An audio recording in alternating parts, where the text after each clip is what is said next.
ماہ رمضان ہم پر پتہ ہے کتنی بڑی مہربانی کی گئی ہے، ثواب بڑھا دیا۔ کتنا ثواب بڑھا؟ حدیثوں میں مضمون ملتا ہے کہ رمضان میں نفل کا ثواب فرض کے برابر، فرض کا ثواب 70 گنا کر دیا جاتا ہے۔ رمضان میں روزہ دار کا سونا بھی عبادت ہے۔ رمضان میں روزہ دار کے منہ سے افطار سے پہلے جو بو آتی ہے وہ اللہ کے نزدیک مشک کی خوشبو سے زیادہ بہتر ہے۔ رمضان کی پہلی رات جب آتی ہے اللہ اس امت پر نظر رحمت فرماتا ہے، اور اللہ جس پر نظر رحمت فرمائے اسے کبھی عذاب نہ دے گا۔ رمضان میں روزانہ افطار کے وقت 10 لاکھ گناہگار جہنم سے آزاد کر دیے جاتے ہیں۔ کیسے پیکج ہے؟ اچھا، رمضان میں جب جمعے کا دن آتا ہے، یعنی جمعرات کی مغرب سے جمعہ کی مغرب تک ہر گھڑی 10 لاکھ بخشے جاتے ہیں۔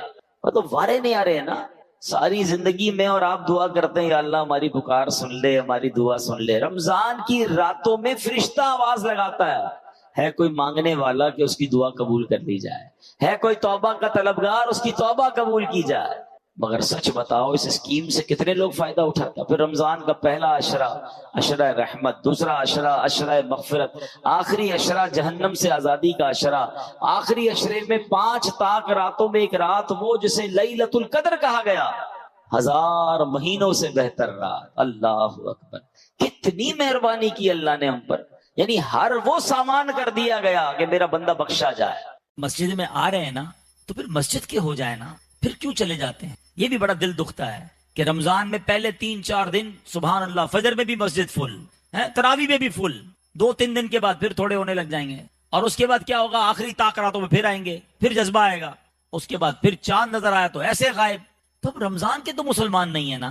پلیز سارا سال مسجدوں سے دل لگاؤ، یہ اللہ کا گھر ہے، بیٹھا کرو، اللہ سے باتیں کیا کرو، اللہ کے گھر میں آ کر مانگا کرو اس سے، وہ عطا فرمانے والا ہے۔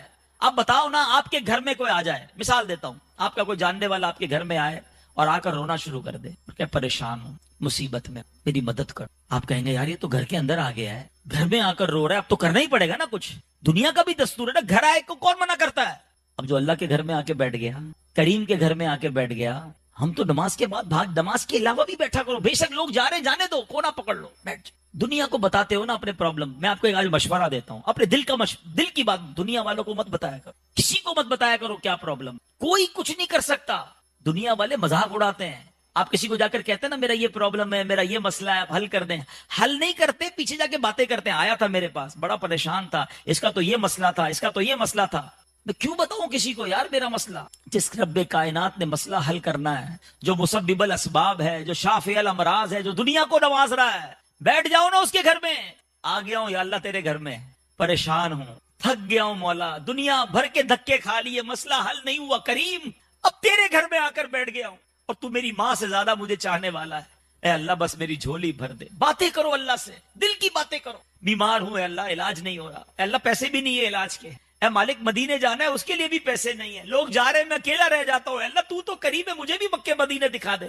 آپ کے دل میں جو پریشانی ہے، اے اللہ قرضے میں ہوں، نہیں اتر رہا قرضہ، اے اللہ روزگار نہیں مل رہا ہے، اے اللہ کاروبار کر رہا ہوں نقصان ہو رہا ہے، لوگ ستاتے ہیں مجھے مالک، میری بچی بیمار ہے، اے اللہ بچی کا رشتہ نہیں ہو رہا ہے، میری بچی سسرال میں خوش نہیں ہے۔ کیوں بتاتے ہو دنیا کو؟ اس غریب کے گھر میں کیوں نہیں آ کر بیٹھ جاتے جو خود فرماتا ہے ادعونی استجب لکم، مانگو میں تمہیں عطا کروں گا۔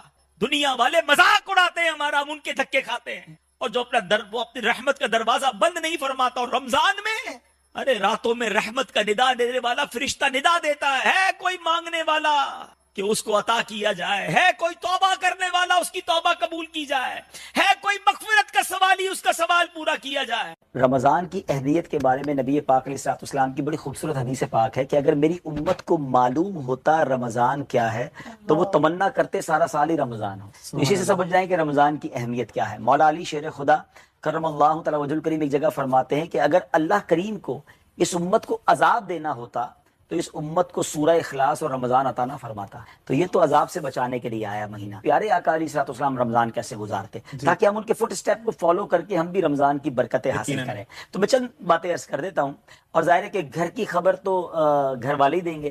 بی بی عائشہ صدیقہ طیبہ طاہرہ رضی اللہ تعالی عنہا فرماتی ہیں کہ نبی پاک علیہ الصلوۃ والسلام جب رمضان آتا تو عبادت پر کمر بستہ ہو جاتے، اور نبی پاک علیہ الصلوۃ والسلام کا مبارک رنگ جو ہے، رنگ مبارک وہ چینج ہو جاتا تھا اور آپ خوب گڑ گڑا کر دعائیں کیا کرتے. تو اب ہم نے چیک کرنا ہے کہ ہم ایسا تو نہیں کہ بستر پر زیادہ وقت گزار رہے ہیں. تو اللہ کرے کہ ہم نبی پاک کی اس ادا کو ادا کریں کہ ہم خوب دعائیں کریں، ایکسٹرا نوافل پڑھیں خوب. اچھا، پھر اس کے بعد ایک اور نبی پاک کا انداز کیا ہوتا تھا کہ رمضان میں جبریل امین پیارے آقا علیہ الصلوۃ والسلام کے پاس آتے تو پیارے آقا جبریل امین کے ساتھ قرآن کا دور کیا کر. تو میری یہ بھی گزارش ہے آپ کے ویور سے، آپ کے توسل سے، کہ خوب تلاوت قرآن کریں.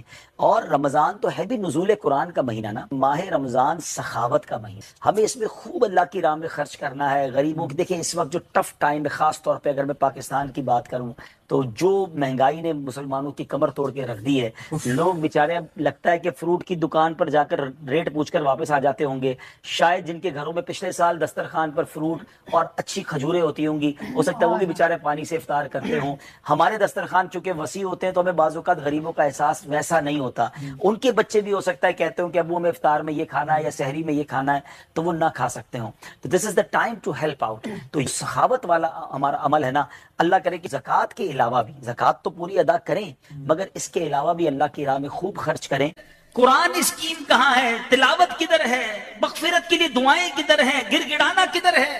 انڈرسٹینڈ کیجئے، رمضان فوڈ فیسٹیول نہیں ہے. رمضان اس لیے تھوڑی آ رہا ہے کہ اس رمضان میں کیا کھانا ہے، کیا پکانا ہے. یعنی ہر کسی کو اگر رمضان کی فکر ہے تو یا تو کھانے پکانے کی ہے یا کپڑے بنانے کی، عید کی تیاری بھی تو کرنی ہے. اللہ اکبر، اس پوری پریپریشن میں نے کتنے روزے رکھنے ہیں، تراویح کتنی پڑھنی ہے، نوافل کتنے پڑھنے ہیں، اللہ کی بارگاہ میں کتنا گڑ گڑانا ہے، مغفرت کیسے لینی ہے، درود کتنے پڑھنے ہیں، کتنی بار ختم قرآن پڑھنا ہے، اس کو کون ڈسکس کر رہا ہے؟ آج یہ استقبال رمضان بڑا شاندار ٹاپک مجھے حافظ صاحب نے دیا. یہ الارم ہم سب کو اپنے اندر بجانا ہوگا، اپنے اندر یہ اپنے آپ کو جگانا ہوگا. ہم وہ دعا بھول گئے. کونین کے والی صلی اللہ تعالی علیہ وسلم نے ایک بار ایک منبر پر قدم مبارک رکھا اور آمین کہا. اور صحابہ کرام بھی کمال کے لوگ تھے.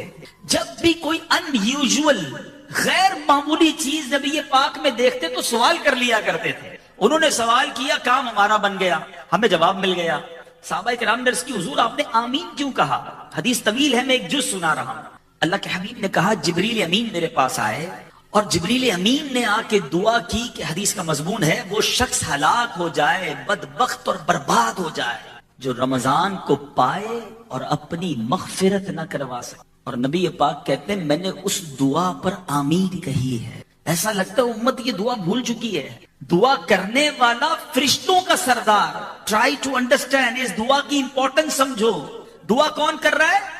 فرشتوں کا سردار روح الامین. اور دعا پر آمین کون کہہ رہے ہیں؟ نبیوں کے سردار جناب رحمت للعالمین صلی اللہ تعالی علیہ وسلم. اب کوئی شک رہ گیا دعا کی قبولیت میں؟ It means it must be approved. قبول ہی قبول ہے.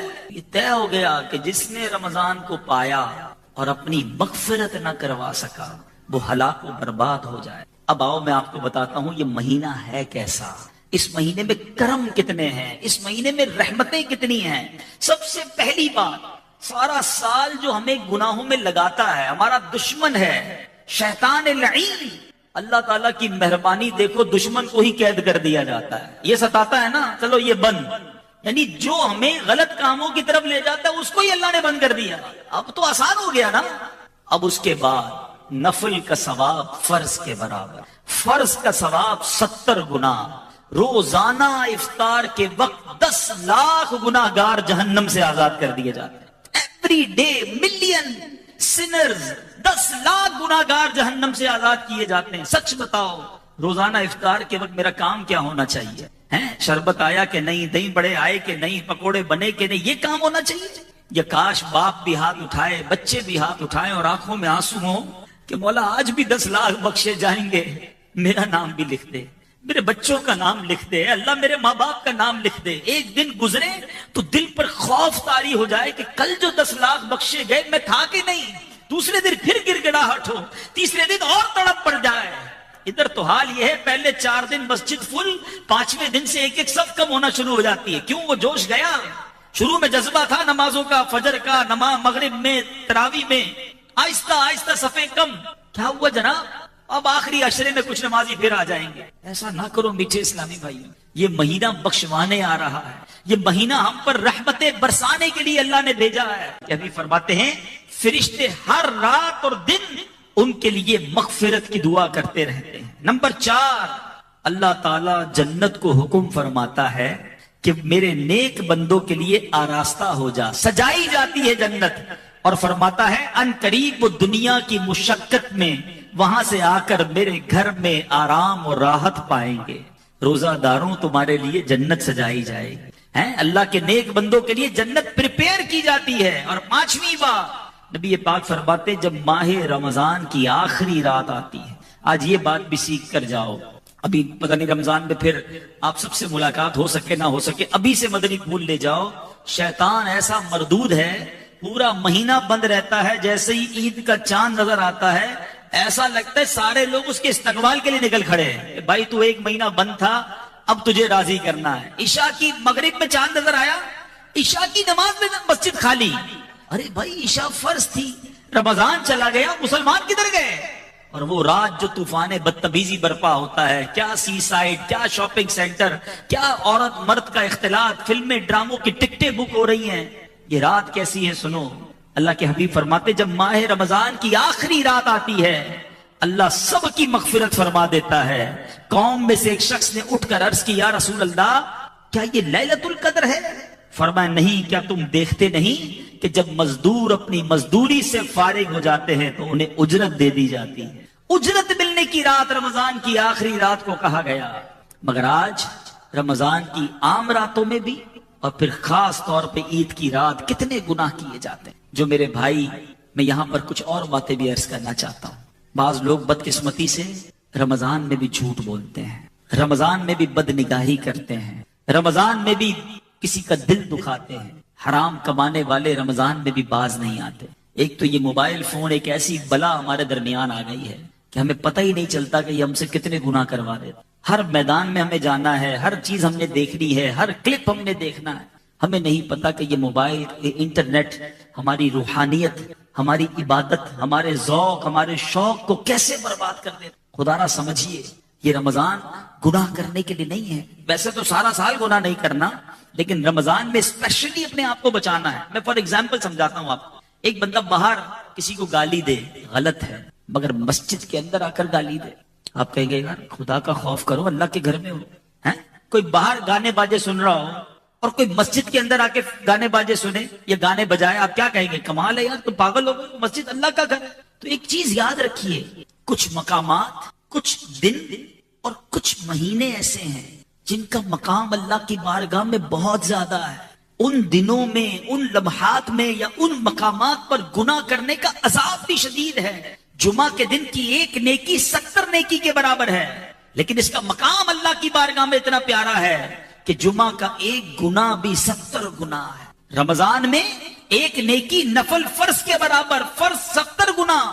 لیکن رمضان میں گناہ کرنا یہ اللہ کو کتنا ناپسندیدہ ہے. پھر بات کرتے ہیں مولا علی کرم اللہ تعالی وجہ الکریم کی. شیر خدا ایک بار ایک قبرستان کے پاس سے گزرے اور آپ نے ایک قبر کو دیکھا. اللہ سے عرض کی مولا اس کے حالات دیکھنا چاہتا ہوں.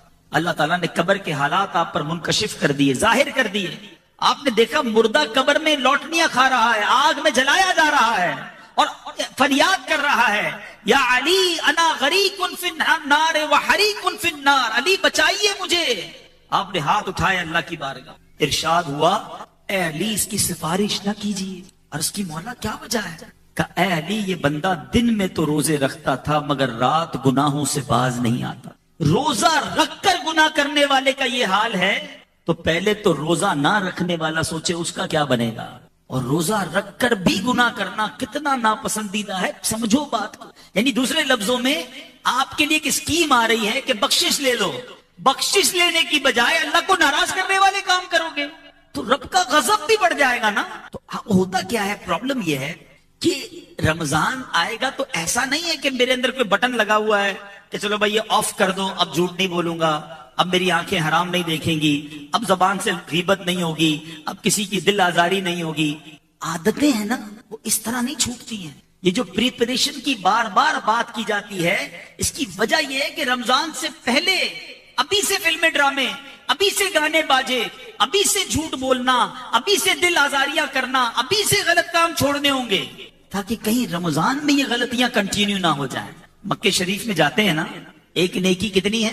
1,00,000 نیکی، لیکن ادھر کا ایک گناہ بھی 1,00,000 ہے۔ آپ کہتی جب رمضان آتا میرے آقا عبادت پر کمر بستہ ہو جاتے، بالکل تیار ہو جاتے، اور پورا مہینہ بستر منور پر تشریف نہ لاتے۔ سوچیے، یعنی اب بستر والا کام ختم، آرام کم، اور فرماتی اتنی دعائیں کرتے کہ نبی پاک کا مبارک رنگ متغیر ہو جاتا، خوف خدا طاری رہتا، رات رات بھر عبادتوں کا سلسلہ ہوتا۔ نبی پاک وہ پاک دل کے نہیں جس کو اپنا اندیشہ۔ میرے آقا کا تو کوئی معاذ اللہ تصور بھی نہیں نا گناہ کا، وہ تو بخشے بخشائے ہیں۔ ان کا حال یہ تھا کہ رمضان آتا تو بستر چھوڑ دیتے ہیں، اور ہمارا حال یہ ہے کہ رمضان آتا ہے تو زیادہ سوتے ہیں۔ دن میں اس لیے سوتے روزہ رکھا ہے، رات اس لیے سوتے ہیں کہ صبح روزہ رکھنا ہے۔ سوتے بھی زیادہ ہیں، کھاتے بھی زیادہ ہیں۔ کئی لوگوں کا تو رمضان کے بعد وزن بڑھ جاتا ہے۔ بھائی روزے رکھے تھے نہیں رکھے تھے؟ ہاں روزے تو رکھے تھے، لیکن بغیر روزوں کے 2 بار کھاتا ہوں، رمضان میں 4 بار کھاتا ہوں۔ تراویح کے بعد الگ کھانا، رات 2 بجے الگ کھانا، پھر سحری وہ ہمارے میمنوں میں نے روزوں بند بھی تک کرنا ہے نا، بند کرنے اور کھینو ہے۔ بھائی ہو گیا 2 بجے سحری، لیکن وہ آخری اسپاٹ پہ بھی کچھ کھانا ہی ہے، افطار کر کے اور کھانا ہے، پورا دن بھوکا رہا تھا۔ تو یہ اس لیے نہیں آیا کہ ہم دیکھیے یہ طے ہے، جب آپ زیادہ کھائیں گے آپ کو زیادہ نیند آئے گی، زیادہ سستی آئے گی۔ بھوکے پیٹ والا شخص جو ہے وہ زیادہ چست، زیادہ عبادت کر سکتا ہے۔ تو ہمیں اس بار کچھ پلان کرنا ہوگا کہ یار اس بار بھی کہیں سستی میں رمضان نہ گزر جائے۔ دوسری عادت میرے آقا علیہ الصلوۃ والسلام، میں روٹین بیان کر رہا ہوں نبی پاک کی، سرور کائنات علیہ الصلوۃ والسلام کا ایک اور شاندار کام یہ ہوتا رمضان میں کہ میرے آقا خوب تلاوت قرآن کرتے، خوب تلاوت قرآن، اور کس کے ساتھ کرتے؟ سبحان اللہ، جبریل امین حاضر ہوتے اور نبی پاک جبریل امین کے ساتھ قرآن کا دور کیا کرتے ہیں۔